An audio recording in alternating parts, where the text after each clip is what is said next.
his life was being threatened, and maybe even the lives of his family members. So he abandoned his Fourth Symphony, which was just about finished, abandoned the premiere of that, and he started work on this symphony. And the idea was to win favor with Stalin again. He called it a Soviet artist's response to just criticism. Somewhere else it's translated, and he might have said it differently, a business-like creative response to fair criticism. So what did he do to win the favor of Stalin? He tried to write music that sounded like traditional Russian music, and he also had music that sounds like it's we're overcoming life's hurdles and there's a triumphant ending. Something that was optimistic. But he also spoke in a kind of musical code. So there's a text, the music, and there's a subtext going on. The subtext was meant to communicate with the people, while communicating the text with Stalin. So mixed messages. Now usually I don't speak from the stage about personal things, personal experiences. I talk about the music, but tonight I'm also going to share with you just a few personal experiences because I've had kind of a history with various people who've been involved with the piece. So I'm going to mention that along the way. In fact, I'd like to do that right now. I'm going to tell you about how I got to know the great Russian poet Yevgeny Yevtushenko and Maxim Shostakovich, who is the composer's son, and Solomon Volkov, who wrote Testimony with Stalin. Those are the memoirs, sorry, not with Stalin, with Shostakovich. Those are the memoirs that were published after Shostakovich died. So I conducted some Shostakovich festivals where they were, and we performed together and worked together, and Yevtushenko did poetry reading, and there were performances by great chamber music people playing quartets and trios and things like that, and showings of films with Shostakovich's music. So there was a lot of time to hang out, a week or 10 days sometimes, and a lot of time Yevtushenko liked to stay up late in a certain kind of establishment, and I would join him.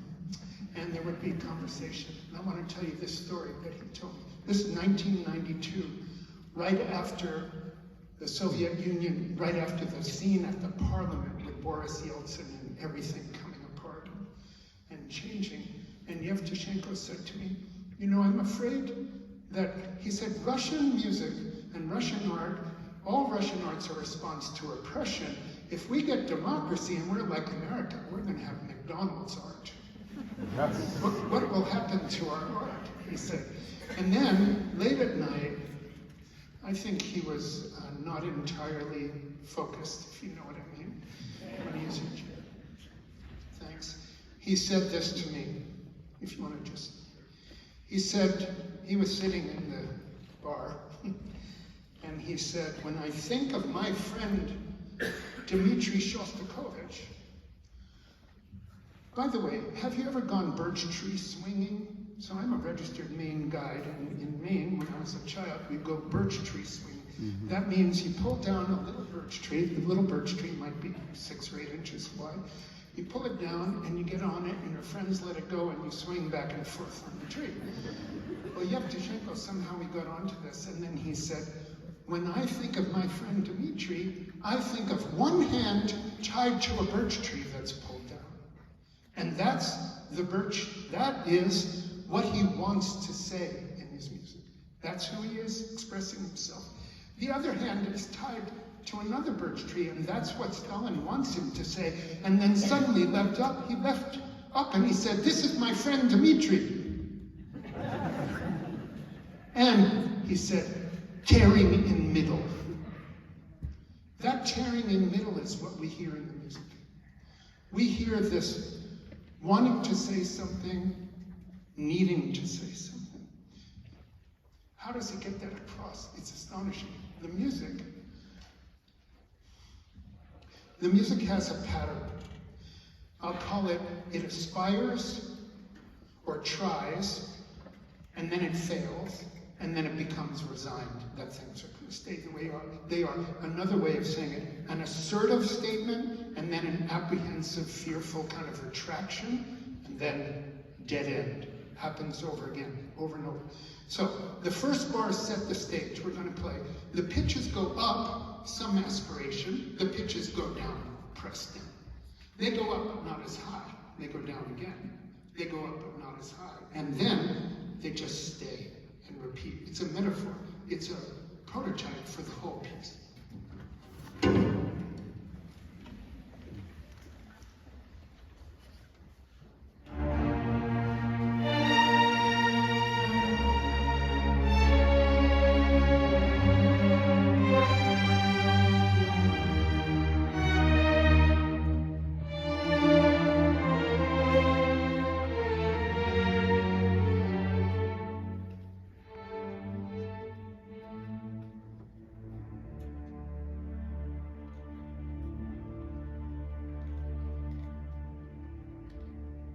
That just keeps going over and over.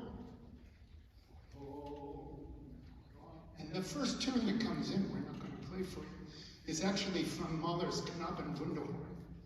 Right? It's a melancholy tune. Okay.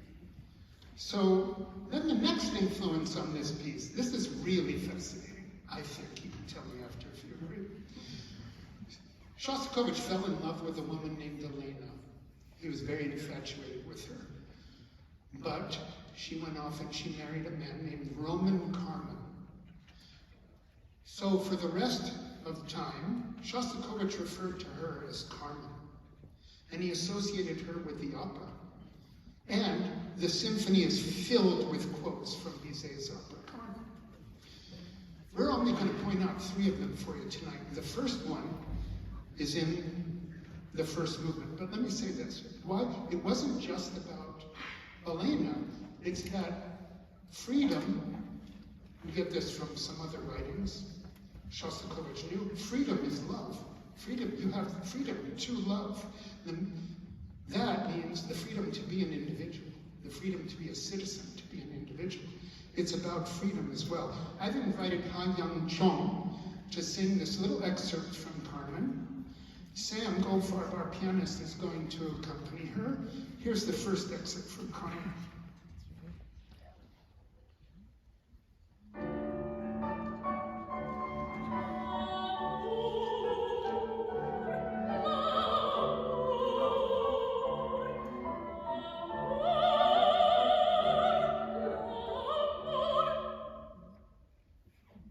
The orchestra version.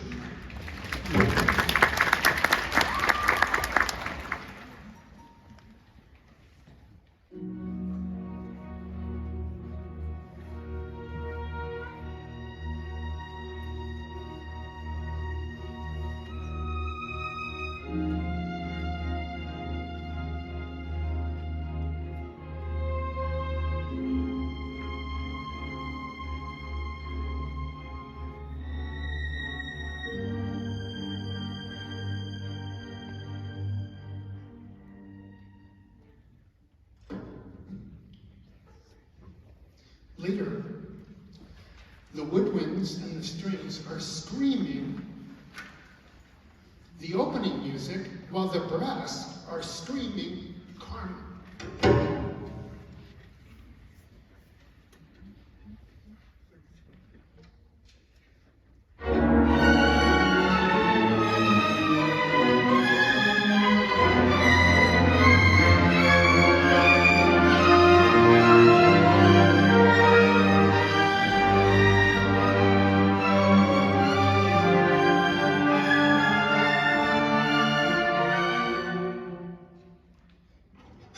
The second movement is a spoof on a waltz, okay? You know, a waltz, 1, 2, 3.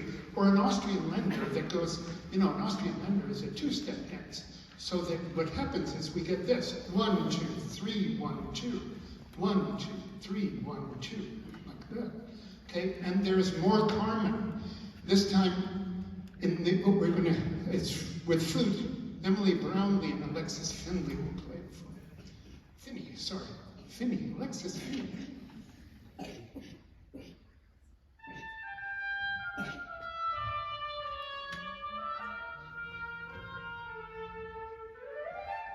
Here's the Shostakovich version.